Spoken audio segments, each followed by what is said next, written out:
ठीक है। आपके पोल का क्या काम होता है, आपके पोल शू का क्या काम होता है, ठीक है। इसी में एक था आपका फील्ड वाइंडिंग, ठीक है। क्या था? फील्ड वाइंडिंग, क्षेत्र कुंडली।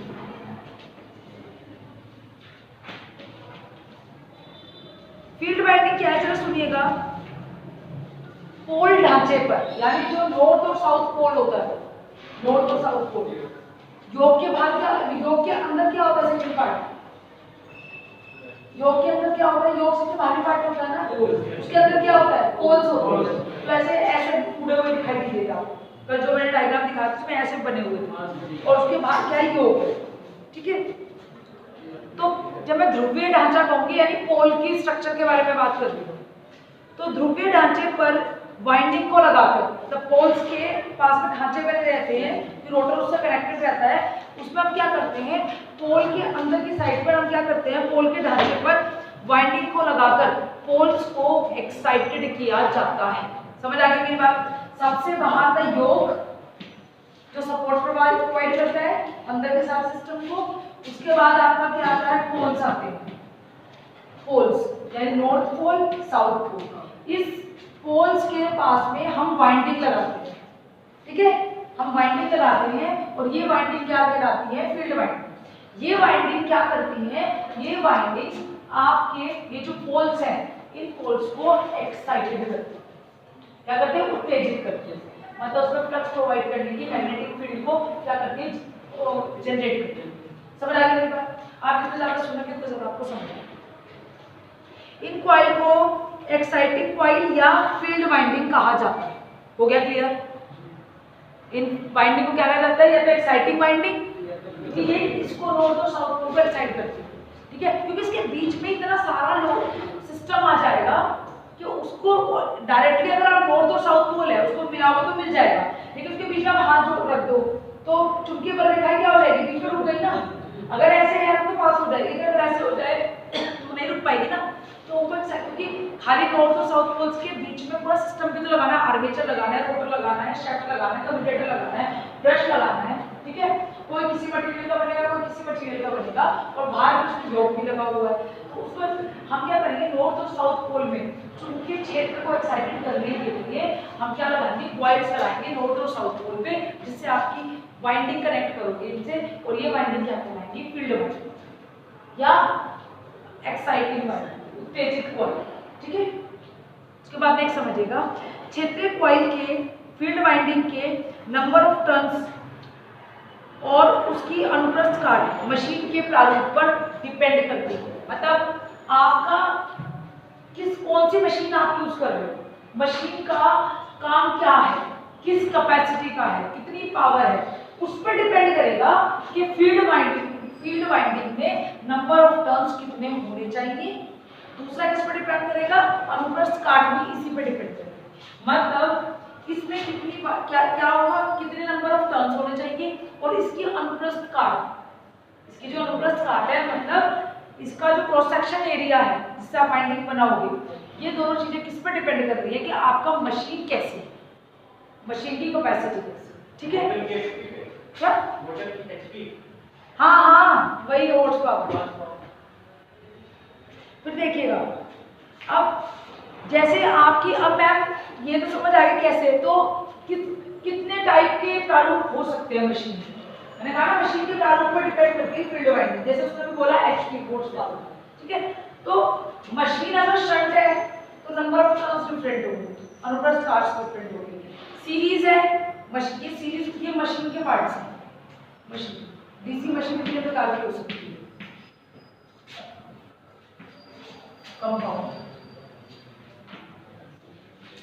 Compound machine. देखो सीरीज में ये तो शंट है, ये जो कॉइल है फील्ड वाइंडिंग, ये आर्मेचर कौन सा पार्ट है? जो घूमेगा, ठीक है। ये आर्मेचर है, इसका एक सिरा A1 है, दूसरा सिरा A2 है। ये आपकी वाइंडिंग है, इसको फील्ड वाइंडिंग कहेंगे, जो पोल से कनेक्टेड होगी, ठीक है। ये हो गया Z1 Z2, क्या हो गया आपका? इम्पीडेंस Z1 Z2 या रेजिस्टेंस, आप कुछ भी कह सकते हो। फिर आपका दूसरा हो गया, अब यहाँ पे पैरेलल में इम्पीडेंस था, तो सीरीज में क्या आ जाएगा? उल्टा हो जाएगा, एडमिटेंस। आर्मेचर की सीरीज में आपकी क्या पहुंच गई? कॉइल पहुंच गई, ठीक है। एक फील्ड वाइंडिंग, तुम्हें समझ ही नहीं आ रहा, ऐसे देख रहे हैं मैं तो समझ, ये ऐसे है, अब समझ आ रहा है, बिल्कुल ऐसा हो जाता है, बिल्कुल दे अगर तार को मोड़ के ऐसे कर दूं तो ऐसा हो जाएगा, स्प्रिंग को तो आप किसी भी शेप में दे सकते हो। ये आर्मेचर के पैरेलल में है, आर्मेचर के टर्म्स में बताना है आपको, और आपको हर बार एक घुमाना है, जैसे सिंक्रोनस है और सिंक्रोनस। समझ आ गई मेरी बात? ये आर्मेचर है, आर्मेचर का एक पार्ट A1 एक पार्ट A2, ठीक है, क्योंकि एक नॉर्थ पोल होगा एक साउथ पोल होगा, एक इनिशियल पॉइंट होगा एक जहां पे एंडिंग होगी, चुंबकीय बल का नॉर्थ से स्टार्ट होगी साउथ तक जाएगी, ठीक है। तो ये जो वाइंडिंग है Z1 Z2, एक टर्मिनल Z1 एक टर्मिनल Z2, ये तो होगी शंट मशीन, ठीक है, शंट का मतलब है पैरेलल। दूसरी है सीरीज मशीन, सीरीज मशीन का मतलब है जो कॉइल है वो आर्मेचर के सीरीज में हो। अब इसको नाम यहाँ पे Z1 Z2 दिया है, यहाँ पे क्या करना पड़ेगा, उल्टा नाम हो जाएगा। इंपीडेंस का उल्टा क्या होता है, एडमिटेंस, कि Z आधो को पता ही नहीं, ठीक है। ये क्या हो जाएगा, Y1 Y2। उसके बाद क्या आ जाएगा, कंपाउंड, कंपाउंड में क्या हो जाएगा, सीरीज भी होगा, यहाँ देखो कंपाउंड में सीरीज भी होगा और पैरेलल भी होगा, तो सीरीज कनेक्ट हो गया आर्मेचर के और पैरेलल कनेक्ट हो गया Z2 तो ये क्या होगी, कंपाउंड मशीन। समझ आ गया? बुक खोल लो अपने सारे, नहीं लेके आए तो चुपचाप बैठ जाओ ना, मैं कुछ बताओ। समझ आ गई चीज, क्लियर है? ये आपका टाइप हो गया फील्ड वाइंडिंग। खटर खटर ना करो, इसे एक मिनट।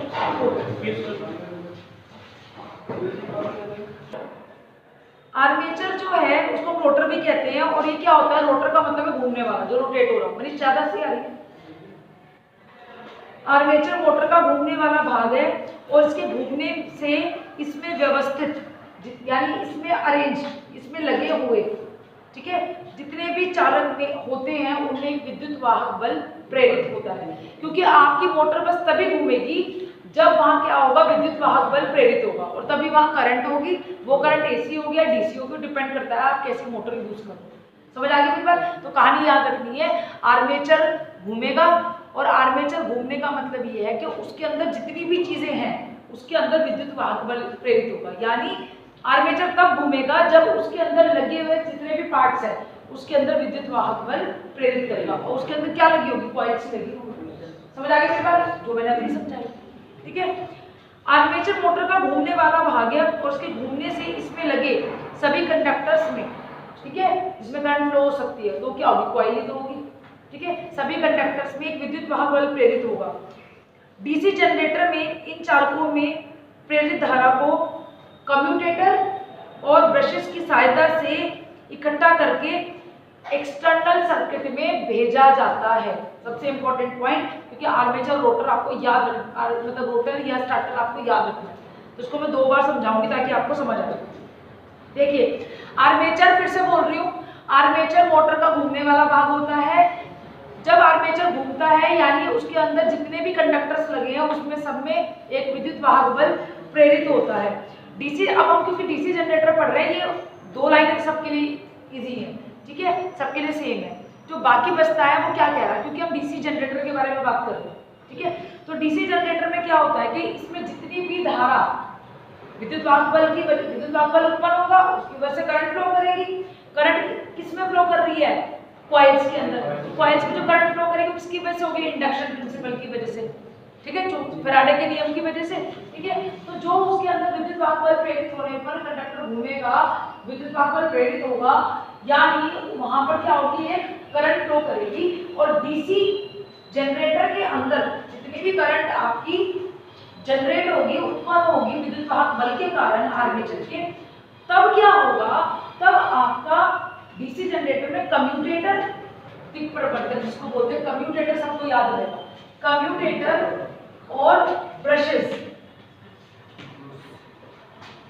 आर्मेचर के साथ कनेक्ट रहेगा ना, कम्यूटेटर और ब्रशेस की सहायता से जितनी भी करंट होगी उसको फैलाने की बजाय वो इकट्ठा करके एक पॉइंट से, क्योंकि ब्रशेस सबसे लास्ट में लगे शाफ्ट के, कम्यूटेटर उसको क्या करेगा, इकट्ठा करेगा, जो मैकेनिकल पावर प्रोवाइड कर रहा था उस सारी करंट को, जितनी भी आर्मेचर के अंदर बहेगी विद्युत वाहक बल के कारण, उस सारे करंट को इकट्ठा करके ब्रशेस की सहायता से, मतलब शाफ्ट के थ्रू जो ब्रशेस लगे हुए हैं उन ब्रशेस की सहायता से, ब्रशेस क्या है, कनेक्टर है, जिसे हम ओमिक कॉन्टैक्ट्स बोलते हैं, ठीक है, जहां पे हम जोड़ते हैं चीजों को, वो कनेक्शंस है, उससे आपका क्या होगा, ब्रशेस की सहायता से बाहर का और अंदर का सिस्टम दोनों जुड़े होंगे। तो मोटर के साथ जो भी लोड कनेक्ट होगा, ब्रशेस क्या करेगा, कम्यूटेटर से ब्रशेस पे और ब्रशेस से आपके एक्सटर्नल सर्किट के अंदर सारी की सारी करंट पहुंच जाए।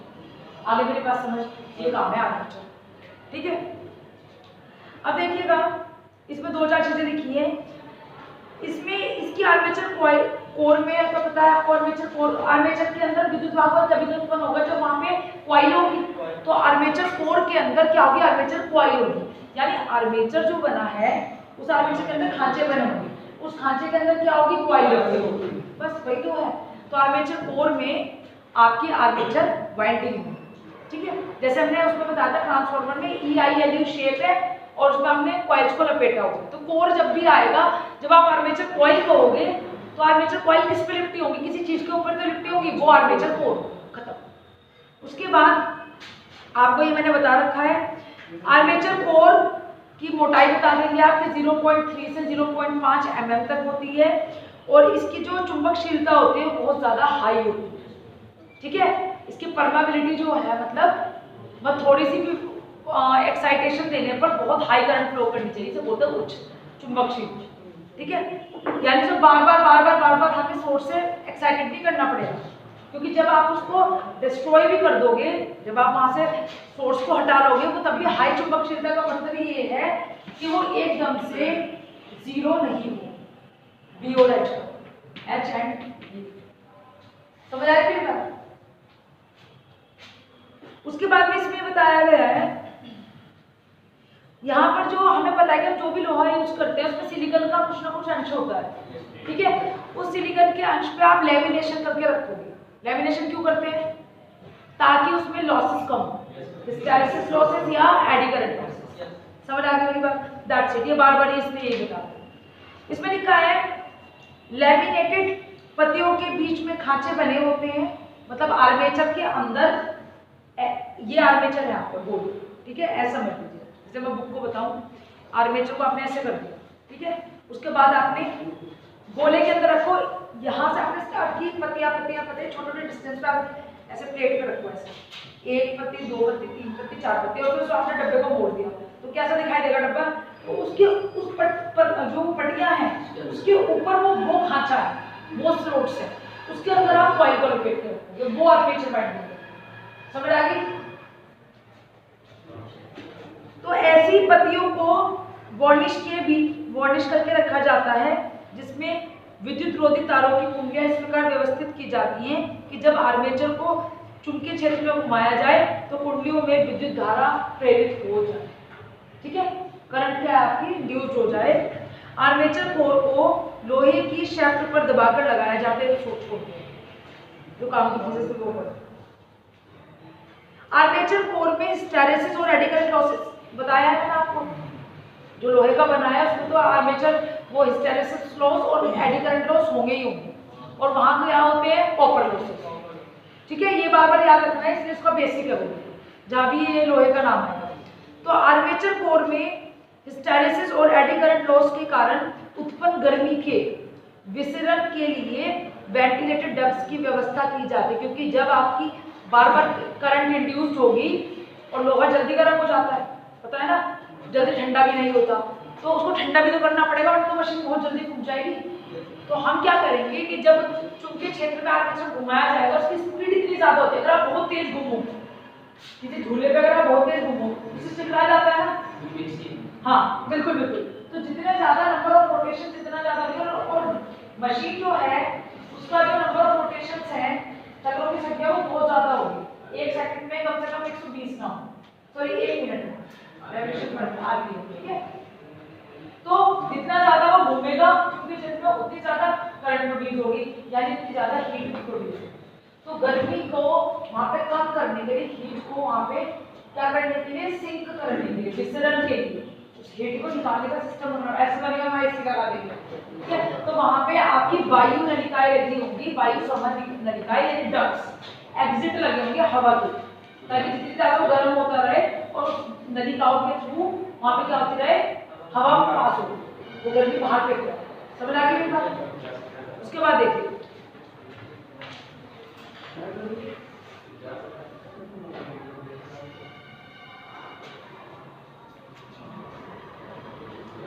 आर्मेचर में दो कॉइल है, एक तो है लैप वाइंडिंग और एक है वेव वाइंडिंग। लैप और वेव। लैप वाइंडिंग आप इसमें आगे लिख सकते हैं, आर्मेचर में दो वाइंडिंग्स के टाइप आते हैं, किसी में वर्तन ज्यादा होते हैं, किसी में वर्तन कम होते हैं। तो जैसे ये तो हो गई लैप वाइंडिंग और ये हो गई वेव वाइंडिंग, इसको दूसरा नाम दो, ठीक है, लैप वाइंडिंग या वेव वाइंडिंग। उसके बाद देखिएगा कम्यूटेटर। कम्यूटेटर को मैं समझा चुकी थी, दोबारा समझाऊं? समझा दूं? दोबारा समझाऊं? समझिएगा। आर्मेचर कॉइल को, आर्मेचर क्या सुन लो भाई, आर्मेचर कॉइल को प्रॉपर मेथड द्वारा लैप या वेव वाइंडिंग से कम्यूटेटर के सेगमेंट्स पर जोड़ा जाता है। मतलब पहले योक, फिर आर्मेचर और फिर आर्मेचर के बाद उसकी वाइंडिंग। देखो योक सबसे बाहर का पार्ट जो सपोर्ट देगा पूरे सिस्टम को, फिर योक के बाद आ गया आपका armature, armature core. Armature core के अंदर क्या है, सॉरी मैग्नेट्स, आपका योक, फिर मैग्नेट्स, फिर आर्मेचर। आर्मेचर का कोर जो लोहे का बना है, उसके बीच में आपने खांचे बनाए जो किसके, स्टील के भी बने हैं, जो कुछ अंश स्टील का है, और जो पत्तियां आपने लगाई लंबी लंबी पत्तियां आर्मेचर के अंदर की तरफ, वहां पे आपने क्या लगी है, वो आपकी लोहे की और सिलिकॉन की पत्तियां, वो सिलिकॉन की पत्तियां लगी, जो पत्तियां लगाई हैं खांचे बनाने के लिए, स्लॉट्स बनाए हैं, वो पत्तियां मैंने जैसे बताया डब्बे के अंदर कर दो, फिर सब मोड़ दो, ठीक है, और वो लैमिनेटेड उसकी होगी, ठीक है। आर्मेचर की कॉइल आपकी दो आएंगी, लैप वाइंडिंग और वेव वाइंडिंग। दो तरीके से आप आर्मेचर की कॉइल को कनेक्ट कर सकते हो। अब जो वो दो वाइंडिंग कनेक्ट करने का तरीका है, ये आपके नंबर ऑफ टर्न्स ज्यादा है या कम, ठीक है, जिसको आपने शंट और पैरेलल भी होता है, ठीक है। तो ये जैसे पतले तारों का बना है, वो मोटे तारों का बना है। पतले तारों का बना है तो नंबर ऑफ टर्न्स ज्यादा होंगे, कम तारों का बना है तो नंबर ऑफ टर्न्स कम होंगे, ठीक है। उसके बाद मैंने बताया कि इसमें हमें कम्यूटेटर क्या करेगा कि जितनी भी आपकी आर्मेचर वाइंडिंग है, आर्मेचर वाइंडिंग यानी योक, मैग्नेट, आर्मेचर कोर, आर्मेचर का स्लॉट अंदर का, स्लॉट के अंदर वाइंडिंग और वाइंडिंग के अंदर कम्यूटेटर, वाइंडिंग के अंदर कम्यूटेटर। कम्यूटेटर को क्या करेंगे, जो आर्मेचर वाइंडिंग है, स्लॉट की जो आर्मेचर वाइंडिंग है, कम्यूटेटर के ऊपर वो कनेक्ट की जाएगी, और वो कनेक्ट करने के तरीके दो होंगे, लैप वाइंडिंग या वेव वाइंडिंग। समझ आ गई बात? दो तरीके से कनेक्ट कर दिया जा सकता है, लैप वाइंडिंग या वेव वाइंडिंग। समझ आ रहा है? डिस्कस करके पढ़ोगे तो जल्दी समझ आ जाएगा, फिर आप कहोगे कि आगे हमें समझ आ, इसलिए क्या है आगे देखिएगा। आर्मेचर कम्यूटेटर आर्मेचर की शेफ्ट पर लगा होता है। कम्यूटेटर आर्मेचर की शेफ्ट पर, शेफ्ट वो डंडा है जो मैंने कल दिखाया, कम्यूट इतना तो सबने देखा होगा जाके, ठीक है। कम्यूटेटर आर्मेचर की शेफ्ट पर ही लगा रहता है। कम्यूटेटर का मेन फंक्शन आर्मेचर कॉइल में एसी को डीसी में परिवर्तित करना है। कम्यूटेटर का मेन काम क्या है कि जो भी आपकी एसी आ रही है उस एसी को डीसी में कन्वर्ट करना है, जैसे मैंने कल बताया था, जैसा काम हमारा रेक्टिफायर। समझ आ रही है मेरी बात? और उसे कहां भेजना है, एक्सटर्नल सर्किट में। कम्यूटेटर का काम क्या है, जो आर्मेचर वाइंडिंग है, आर्मेचर वाइंडिंग को कम्यूटेटर की हेल्प से कनेक्ट करना है लैप या वेव वाइंडिंग में, और जो कम्यूटेटर पे जो कम्यूटेटर जो लगा होता है, ठीक है, वो किसपे, आर्मेचर की शेफ्ट पे जुड़ा होता है, उस डंडे पे। और तब क्या होगा, और आर्मेचर का काम क्या है, तो मैंने कंस्ट्रक्शन बताई, लेकिन आर्मेचर का जो मेन काम है वो क्या है, जितनी भी एसी जनरेट हो रही है इंटरनल सर्किट में, एसी सर्किट में जितनी भी करंट जनरेट हो रही है वो एसी, उसको शेफ्ट के माध्यम से और ब्रशेस के माध्यम से एक्सटर्नल सर्किट में भेजेगा। मतलब वो क्या करेगा, भेजने का काम तो मैंने पीछे बता दिया, लेकिन यहाँ पे आपको क्या करना है कि कम्यूटेटर क्या करेगा, करंट तो जनरेट हो गई, वो करंट एसी है उसको डीसी में कन्वर्ट करना है, क्योंकि हमारा जो जनरेटर है वो डीसी। समझ आ गई मेरी बात? आपको आउटपुट पे डीसी चाहिए, लेकिन अंदर जनरेट क्या होगा, हमारे तो कोई एसी पे काम कर सकते हैं, डीसी पे काम नहीं कर सकती, और आपको चाहिए डीसी, तो वो क्या करेगा, कम्यूटेटर क्या करेगा, एसी को डीसी में कन्वर्ट करेगा। समझ आ गया मेरी बात? मुझे लगता है कि अब मशीन इसमें जनरेटर में प्रॉब्लम नहीं होगी, तभी कह रही हूँ काम सिर्फ चेंज हो जाएगा, नाम को छोड़ा जाएगा, बाकी चीजें बिल्कुल सिंपल रहेंगी, ठीक है। उसके बाद देखिए कम्यूटेटर जो है वो तांबे का बना होता है। कम्यूटेटर जो है वो एक हार्ड कॉपर का बना होता है। तांबे के खंड एक दूसरे से 0.5 से 1 मिलीमीटर मोटे माइका के टुकड़ों से इंसुलेटेड रहते हैं। मतलब आपका जो कम्यूटेटर है, क्योंकि वो कन्वर्ट करने का काम करेगा, तो उसकी जो कॉइल होगी, कम्यूटेटर के अंदर जो कॉइल्स होंगी, वो क्या होगी, एक कॉइल दूसरी कॉइल से 0.5 से लेके 1 मिलीमीटर के मोटे माइका अभ्रक, या मैं जिसे कहती हूँ पेपर, इतनी मोटाई के टुकड़े के साथ एक वाइंडिंग दूसरी वाइंडिंग से इतनी दूरी पर होगी, मतलब इंसुलेटेड रहेगी। मतलब एक करंट दूसरी करंट को इफेक्ट नहीं करनी चाहिए, ताकि नए मैग्नेटिक पाथ ना हो। ठीक है, उसके बाद है जो कम्यूटेटर में जो भी स्लॉट्स बनते हैं, मैंने पहले बताई थी गोले के अंदर, कम्यूटेटर हमेशा वी शेप का होता है। वो क्यों होता है वी शेप का, आपको पता है? आपको सारी करंट को फैला हुआ है और आते आते एक लाइन में अलाइन करके बाहर लेके जाना है शैफ्ट पे। ये देखिएगा, ये शैफ्ट है डंडा, और डंडे के ऊपर आपकी एक्चुअली डंडा है, वाई समझ लो, वाई डंडा तो क्या हो गया शैफ्ट, और वी क्या हो गया वो कम्यूटेटर। सारी करंट इकट्ठी करेगा, इकट्ठी करके उसको एक पॉइंट पे ले आएगा, उस शैफ्ट के साइड से ब्रशेस को दे देगा, वो एक्सेलरेशन को करेगा। समझ आ गई मेरी बात? उसके बाद देखिए,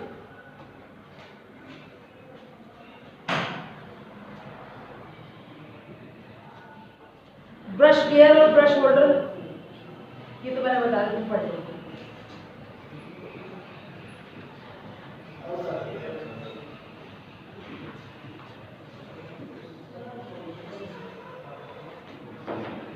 working principle of DC generator, ये लिखो बड़ा, इसको पोस्ट करो और नई वीडियो स्टार्ट करो।